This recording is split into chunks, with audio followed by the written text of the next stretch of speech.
comme ça. Eh oui, mesdames, mesdemoiselles, messieurs, le directeur le plus extraordinaire, votre animateur Bob Ebaka. Bon début de week-end à vous. À vous qui avez choisi le directeur le plus extraordinaire. Mesdames, mesdemoiselles, messieurs, comme j'ai l'habitude de dire, mon invité exceptionnel ce soir, Charlène Minzika. Charlène, bonsoir. Bonsoir, monsieur Bob. Bonsoir à tous les Congolais. Bonsoir à tous ceux qui vont suivre ce direct. En tout cas, le plaisir est pour moi de t'avoir sur le direct le plus extraordinaire. Charlène, déjà ma première question, effectivement, nous sommes en 2022.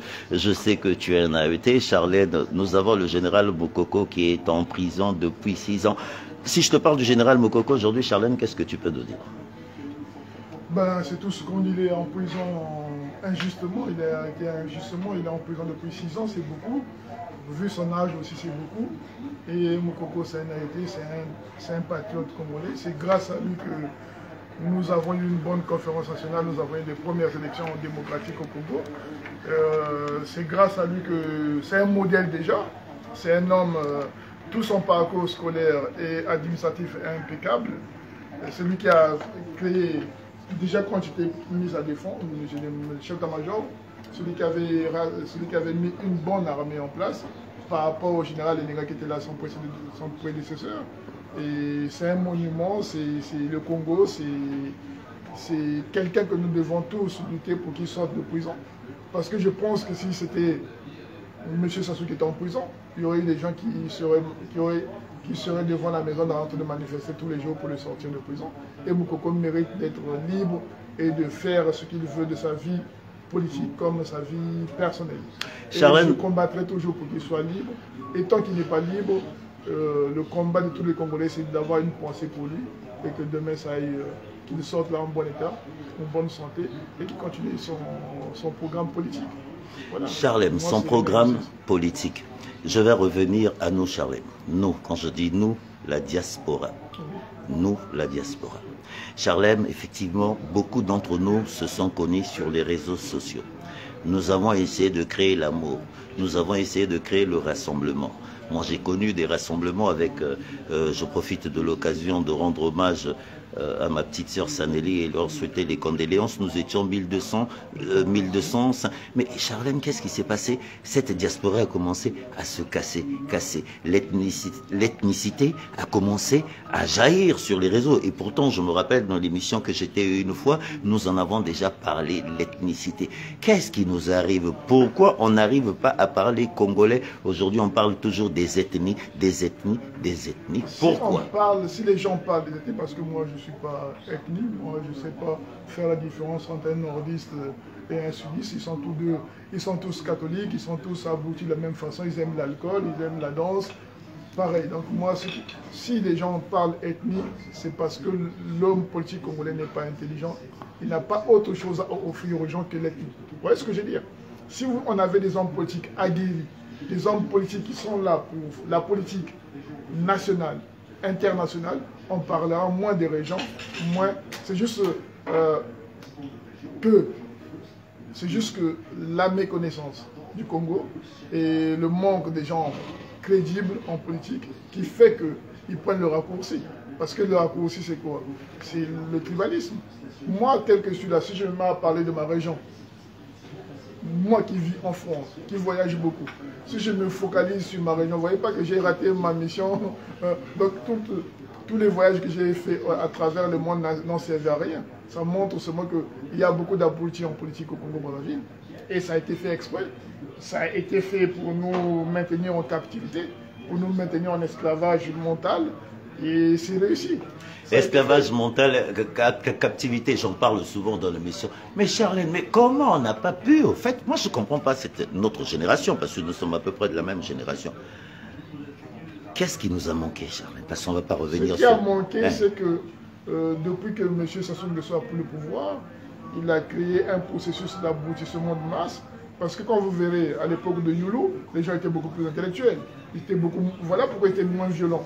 Pas trop de violence. Il n'y avait pratiquement pas la violence. Massamba Deba, pareil. Le fait qu'il laisse même le pouvoir pour aller dans son village, se reposer dans son village. Oui, la violence vient quand? La violence vient quand M. Sassou Nguesso et quelques pieds nickelés ont fait un coup d'État pour tuer Ngouabi. Ils ont tué un président de la République, ces gens-là. Quand le sang de Ngouabi a coulé, ça nous a donné ça. Ça a donné des militaires. Ngouabi était un intellectuel déjà. Prenez le discours de Ngouabi et le discours de M. Sassou Nguesso. M. Sassou Nguesso est au pouvoir depuis plus de 30 ans, 40 ans. Il n'a jamais fait un débat politique avec des opposants. Jamais. Il n'a jamais le temps de faire. C'est pas qu'il n'a jamais le temps, c'est parce qu'il connaît ses lacunes. Donc c'est un homme qu'on met au-dessus de tout. Au-dessus de tout. Il ne peut pas débattre parce que. Non, il ne débat pas parce qu'il n'a pas la connaissance. Il n'en a pas. Pour débattre. Parce qu'il y a eu beaucoup de déchets dans sa politique et il peut pas il n'aura pas un bilan à défendre. Charlène Biziga, moi en fait... Je parle en toute sincérité. Charlène, moi je commence par se faire, on parle Sassou, mais derrière Sassou, il y a quand même eu une opposition. Moi j'ai publié un discours de Sassou où ce que Sassou disait, oui, mais toutes ces personnes qui sont là, c'est moi qui les amène. Le président Sassou, je vais l'appeler président parce que c'est... Les gens qu'il a choisis. Tu as suivi son discours. Bon, quand tu l'écoutes, quand tu vois l'opposition, parce que j'ai l'impression qu'il n'y a plus d'opposition et nous sommes en train de répéter les mêmes choses quand je dis nous, cette diaspora, et pourtant nous avons eu cette chance de sortir, nous avons eu cette chance de partir de ce pays, surtout vous qui êtes des AET, l'école militaire, parce que l'école militaire c'était une fierté. Que deviennent les enfants de l'école des cadets aujourd'hui? Tes amis AET, ils sont tous là, colonels et généraux, et c'est pas un peu vous qui êtes tous responsables de ce désordre?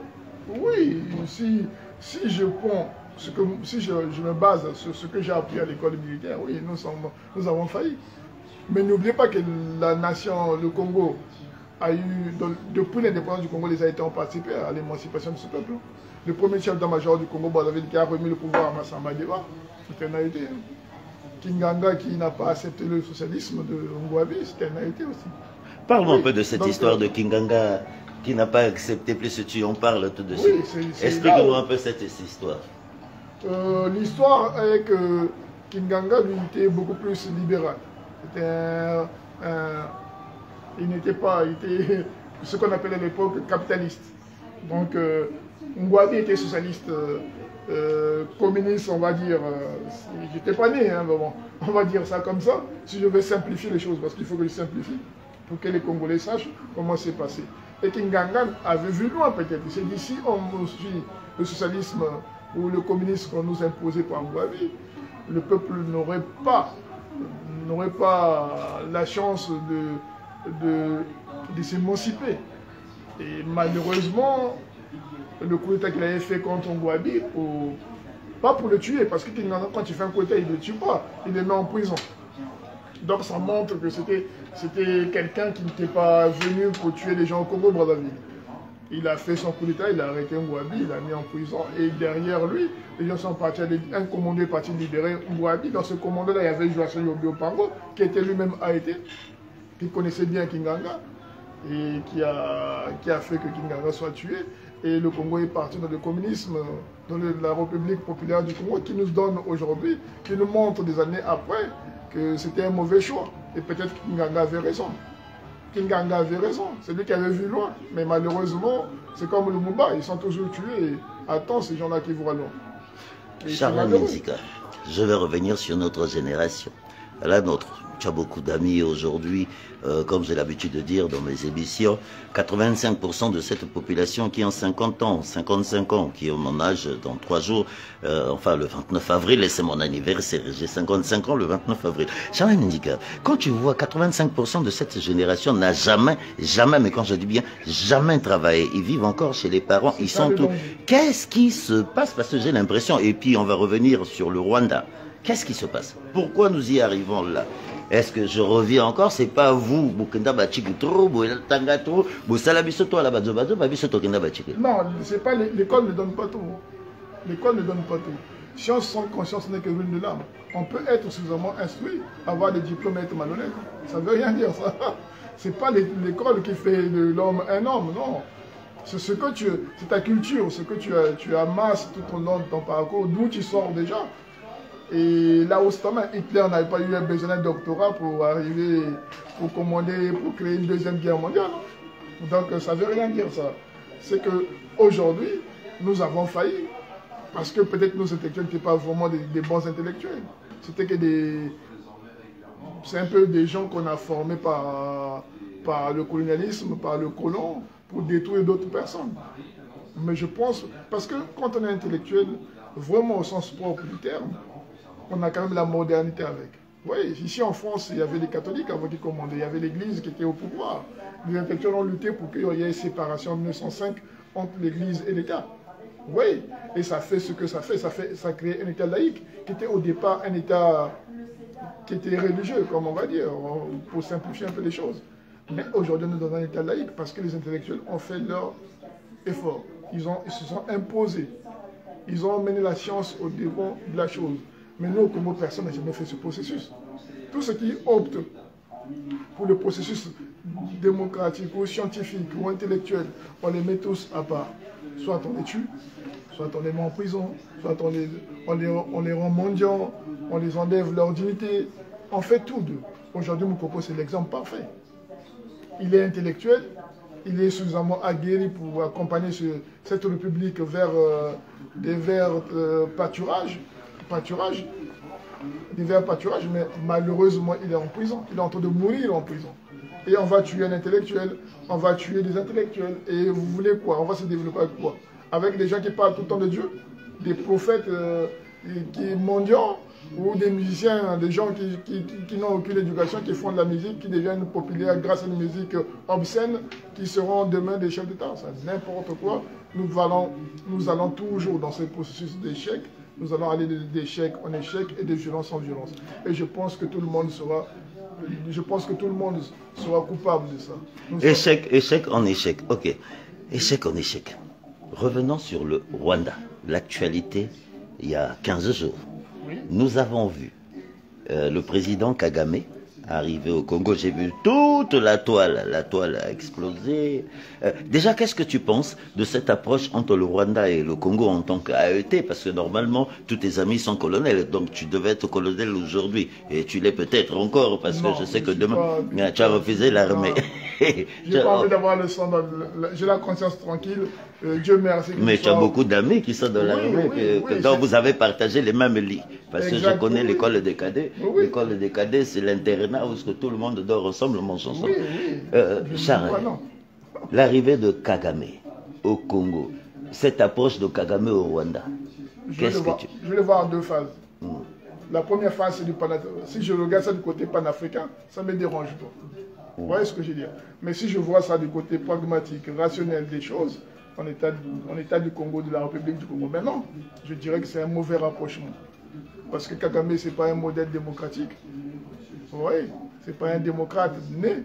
Et je pense qu'il est venu au Congo pour faire des accords agricoles, d'acheter les hectares au Congo-Brazzaville et des accords militaires.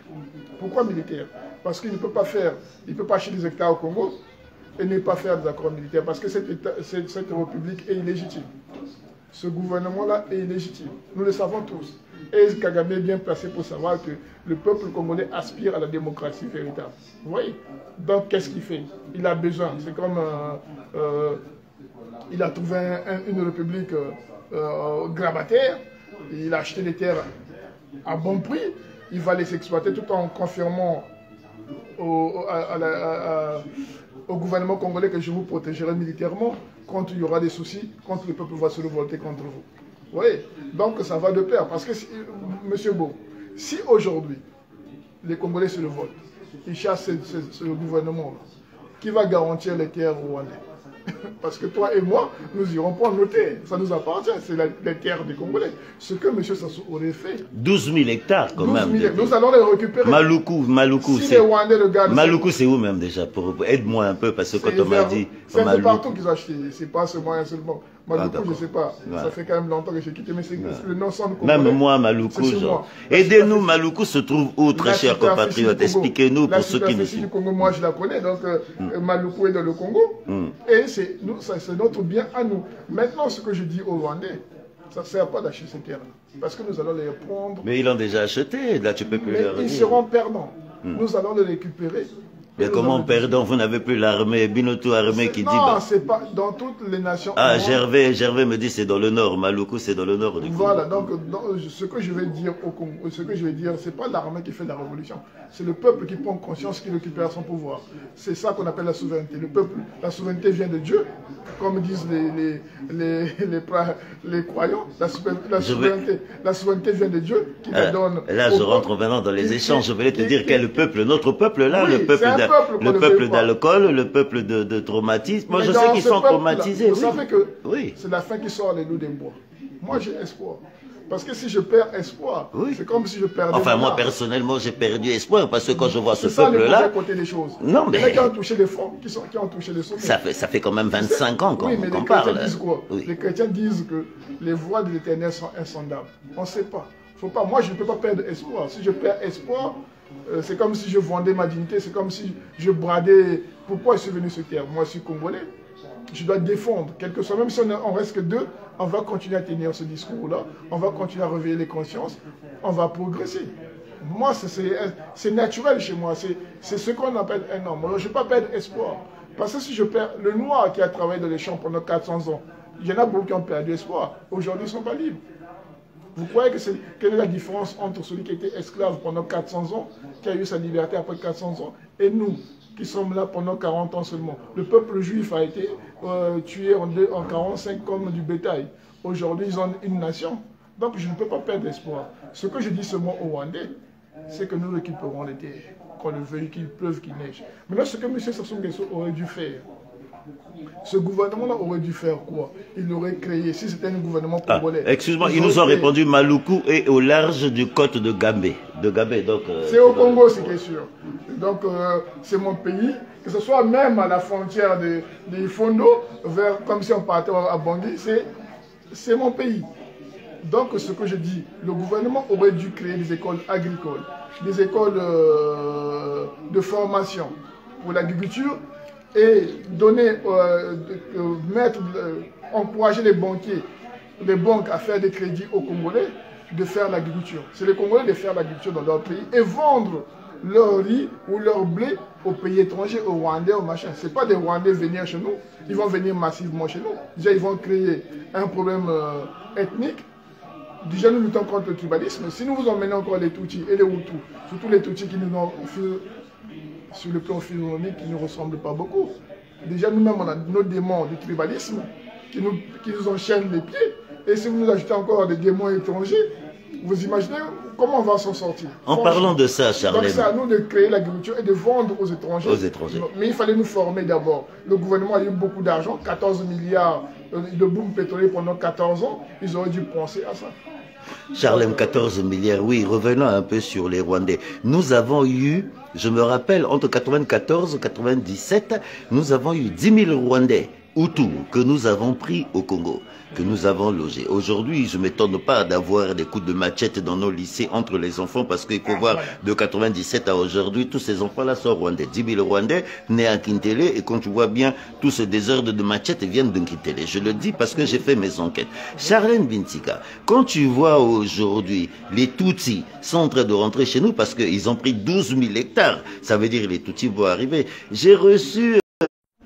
Oui, Charlène, donc j'étais en train de dire, effectivement, nous avons eu cette vague, aujourd'hui 12 000 hectares, 10 000 réfugiés rwandais.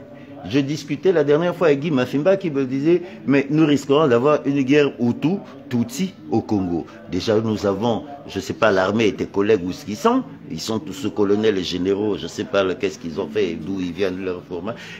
Alors, cette situation aujourd'hui, parce que tout le monde t'écoute, encore une fois, bienvenue dans les Bakacho. Cette situation. Oui, ce que M. Mafimba dit, c'est vrai. Il y aura une guerre Hutu et Tutsi dans notre sol, sur notre sol congolais. Parce que ces gens ne s'entendent pas depuis longtemps, depuis des millénaires. On les a mis, les Belges nous ont mis des choses dans la tête qui ont du mal à s'enlever parce qu'on dit souvent, il n'y a rien qui change plus lentement que la mentalité des gens. Ils vont se battre chez nous, ils vont nous inculquer beaucoup d'autres choses de violence dans notre culture et ça, on ne va pas s'en sortir. Donc moi, je suis foncièrement, je suis contre cette politique de brader, de tout brader au Congo-Brazzaville sans tenir compte du peuple congolais. Sans référendum, sans rien, on vient, on vend, sans tenir compte des conséquences. C'est ce qu'on appelle, comment on appelle ça? Politiquement, c'est inqualifiable, je veux dire. Je ne sais pas si ces gens-là aiment le Congo. Ils expliquent rien au peuple. Je pense qu'ils sont dans l'ivresse du pouvoir. Ils pensent que tout est acquis et que le Congo n'existe plus. De toute façon, on fait ce qu'on a à faire, on vit. C'est de l'égoïsme politique. Oui. Et c'est méchant. C'est méchant pour un pays qui aspirait, pour un peuple qui aspirait au bonheur, à la justice, qui a tout. Parce que Bob, qu'est-ce qui manque aux Congolais pour être des gens émancipés? Rien. On a les fleuves, on a les forêts, on a un sous-sol riche, on a le pétrole. Actuellement, le pétrole se vend très bien maintenant. Le coût du baril a encore augmenté. Mais comment les Congolais vivent? Ils n'ont pas d'emploi, ils n'ont pas de santé, ils n'ont pas d'éducation, ils n'ont rien, ils n'ont rien. Moi, je suis sûr et certain que cette philosophie de nous abrutir a été mise en place par M. Sassou et des étrangers. Parce que dans tous les pays, dans toutes les dictatures du monde, il y a au moins la culture qu'on sauvegarde. Oui, regarde la Chine. Avant, c'est une dictature de Mao, mais c'était basé sur la culture. Les Chinois n'ont pas eu besoin des Européens pour faire des routes. Ils n'ont pas eu besoin des Européens pour faire l'architecture. L'urbanisation de la Chine, ce n'est pas les étrangers qui l'ont fait. Parce que Mao avait gardé la culture.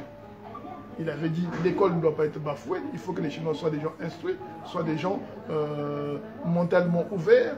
Et c'est ce qui a fait qu'aujourd'hui la Chine, Cuba pareil. Mais en parlant de la Chine, moi je me rappelle dans les années 75, on donnait 25 francs pour acheter le livre rouge. La Chine était le pays le plus pauvre. Nous, on a payé, on a contribué. Nous, les pionniers, parce qu'on était pionniers à l'époque de leur système. Là, je te parle de 75, 74. On donnait 25 francs pour acheter le book. Et aujourd'hui, la Chine, c'est la première puissance du monde. Mais cette Afrique, comment nous sommes restés derrière? Parce que les Chinois n'ont pas détruit l'école. Les Chinois n'ont pas détruit l'école. Ils ont gardé l'école intacte. Ils ont gardé la médecine intacte. Ils ont gardé les facultés d'économie intactes. Ils ont gardé la philosophie intacte. Ils ont tout gardé. Chez nous, on a tout détruit. Les étudiants congolais n'ont pas de bourse. Nos filles à l'école se prostituent pour avoir des notes. Il y a les enseignants sont malhonnêtes, ils abusent des plus jeunes et c'est n'importe quoi. Je vous donne un exemple dans l'armée congolaise. Prenons le cas de l'armée. Les gens qui vont en stage dans l'armée, c'est comme un sergent, pour passer sergent-chef, il va aller en stage. Un sergent-chef pour passer adjudant, il doit aller en stage. Un lieutenant et vice-versa. Ces gens-là vont en stage, et on leur donne que le lit dans les casernes et le matelas. Le reste, c'est eux-mêmes qui doivent payer. Même pas une tenue. Donc, un homme est en stage, il n'a pas été doté. Il n'a aucun paquetage. Il vient avec sa tenue, sa vieille tenue qu'il utilise pour son emploi, qui l'emmène au travail. Il vient faire un stage avec ça. Et dans le stage, il se nourrit avec son argent. Il a un repas comme un prisonnier au Congo-Brazzaville. Donc, il mange le riz et une cuisse de poulet à 18 h. On lui donne... Pour sortir, c'est-à-dire pour prendre la permission pour aller revoir sa famille, il faut qu'il paye 500 € pour la permission. 500 francs CFA pour la permission. Pour les examens, quel que soit ce qu'il fera en formation, il doit soudoyer les instructeurs. Sinon, il peut quitter le stage sans galant.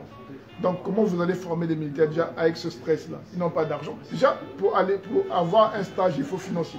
Soit vous avez un parent haut placé qui vous met en stage, qui met votre nom, ou une connaissance, ou vous donnez 200 000 francs CFA à votre chef de corps ou je sais pas, aux administrateurs, et vous mettre en stage. Vous croyez qu'avec cette mentalité, on peut créer une armée? Non, on ne peut pas créer une armée. Je vais lire le commentaire de mon fils Brel Bouka qui est en train de dire c'est vraiment une désolation de savoir que nos terres gratuitement données aux étrangers. Oui. Nos terres gratuitement données aux étrangers. Il a raison. Qu'est-ce que tu peux répondre moi, à ce que je dis ici, ce que je dis à Brel Bouka, que je n'ai pas croisé les bras. D'avoir cet esprit éveillé, de savoir qu'on a bradé les terres et de mettre ça dans la tête, que pour le moment, tu n'as pas la force de lutter, mais demain, nous allons récupérer les terres. Demain, quand le Congo sera Congo avec un gros C, la première des choses qu'on fera, c'est de récupérer ce qui nous appartient. Mais moi, je vois Parce que, je vais dire à Brel Bouka, que ne vous fiez pas à la démagogie de certaines personnes qui vous montrent des vidéos en costume, cravate à l'étranger, qui vivent bien. Non, on n'est que mieux que chez soi. Moi, j'habite en étranger, j'ai vécu dans beaucoup de pays différents. Mais croyez-moi, c'est seulement au Congo que je peux dire à quelqu'un que je suis chez moi. Même ici en France, je ne suis pas sans papier, mais je sais que quelque part, je ne suis pas chez moi. Vous voyez, il y a beaucoup de choses qui me rappellent que je ne suis pas chez moi. Il y a des choses, il y a des coins où je vais, il y a des entreprises où je travaille, par le regard, par la façon où je conflictuelle avec certaines personnes, on te fait croire indirectement, on te montre indirectement que tu n'es pas vraiment chez toi. Vous voyez ce que je veux dire? Donc nous serons toujours mieux chez nous. Quel que soit ce qu'on nous dise, quelle que soit la beauté des autres villes, Dubaï où vous partez danser, croyez-moi, là-bas vous ne serez jamais bien reçu tant que vous n'avez pas d'argent. En parlant de Dubaï, pourquoi tu parles de Dubaï danser? Tu as dû voir les photos. Parce que les Africains vont toujours là-bas pour montrer aux autres que j'ai regardé ce qui est beau. J'ai vu que ce soit les Aïrois, les Congolais, tout ça et tout. Ils vont là-bas, dès qu'ils ont un peu d'argent, comme il n'y a pas le visa, ils vont là-bas. Mais pourtant, il n'y a pas de whisky là-bas, il n'y a pas d'alcool. Non, mais c'est juste pour voir la beauté des autres. Et pourtant, ces choses-là sont faites scientifiquement. Ce n'est pas Dieu qui a créé Dubaï. C'est des gens qui ont réfléchi pour bâtir une ville, pour bâtir un pays au désert, avec toute mais pourquoi cette Afrique-là? Pourquoi nous, les Africains, on n'arrive pas à faire parce que l'homme noir, nos présidents de la République, nos dirigeants sont focalisés que sur trois choses. Voler l'argent, côtoyer des femmes, faire des enfants à gauche, à droite, et danser, boire l'alcool des autres, commander des whisky à l'étranger, et boire, faire les fêtes à domicile dans leurs maisons qui ne sont même pas bien construites, parce qu'ils s'en foutent un peu de la modernité. C'est de la tête que ça se passe. Ils n'ont pas des rêves grandioses. Ouais, parce que les Saoudiens, les gens de Dubaï, les Émirats, là, ils achètent même des clubs de football. C'est un investissement, ça. Ils gagnent de l'argent. Je ne crois pas qu'ils mettent les millions comme ça, non. Ils vendent même le tourisme de leur pays. Mais chez nous, qui vendent le tourisme comme nous. Et comment on va le faire? Pourtant, nous avons de quoi vendre le tourisme. Et déjà, comment on va faire pour avoir des touristes s'il n'y a pas de routes, s'il n'y a pas des hôpitaux, s'il n'y a pas de moustiquaires, si nous ne combattons pas le paludisme, si nous n'avons pas de canalisation? Parce que c'est dans les canalisations là que les moustiques se reproduisent. Si nous n'avons pas tout ça, comment nous allons appeler le touriste? Quand il vient, c'est qu'il y a la route, il y a le moyen, il y a le transport, il y a des lieux à visiter, il y a beaucoup de choses pour appeler les touristes dans son pays. Non, nous n'avons pas ça. Je vais répondre rapidement, mon frère est bon, ami le... Non, est bon, biso-toi bazaïrois. Ami le bon, biso-toi bazaïrois. Parce que Mobutu, alobaki binotu bokokota pitopale. Pe minuto binotu bokoti pitopale. C'est ça dans le bara Zaïre. Quand il dit Zaïrois, c'est pas une insulte. Non, je réponds, non. Il sait de quoi. On souffre des mêmes mots. Non, moi je suis comme alcoolique, on danse, je suis comme au tout ce que les gens je suis comme au Buketsu.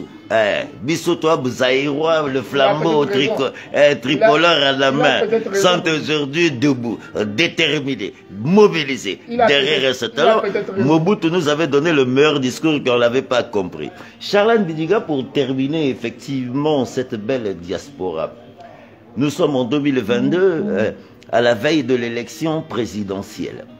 Demain, nous ne savons pas qui va être élu. J'ai discuté avec un confrère tout à l'heure qui me disait « Oh, les élections sont déjà faites, Macron va gagner. » Mais moi, je suis un peu comme Saint Thomas parce que je vais attendre demain 21h01 après pour faire bonne analyse. Je vais te laisser t'exprimer. Les élections en France, ce qui va nous coûter si Marilyn prend le pouvoir, tu nous fais tu nous fais tant d'analyses. Et surtout que j'ai mère Zoé, la Congolaise, qui est là, et voilà un groupe de femmes qui ont mobilisé, et qui aujourd'hui sont à 4 000 $ pour envoyer aux réfugiés de 98. Je pense que tu as suivi Zoé, la Congolaise, hier. Quand tu vois un groupe de femmes, c'est un groupe, elles sont une dizaine, qui ont atteint 4 000 $ quand même, qui ont acheté 2 hectares.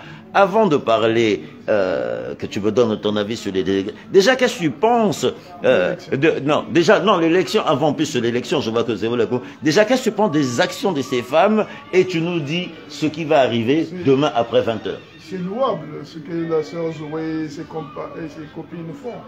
C'est des choses à féliciter, c'est des femmes de cœur. Je pense qu'il n'y a pas plus beau au monde qu'aimer son prochain et aider son prochain.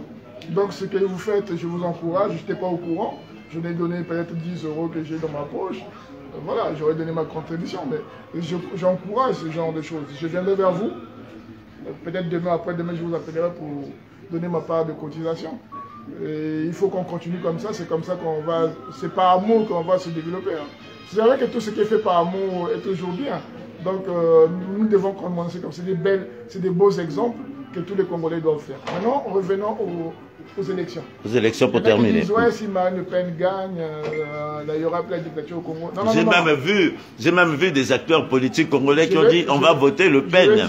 Je tairai le nom pour ne pas leur faire plaisir.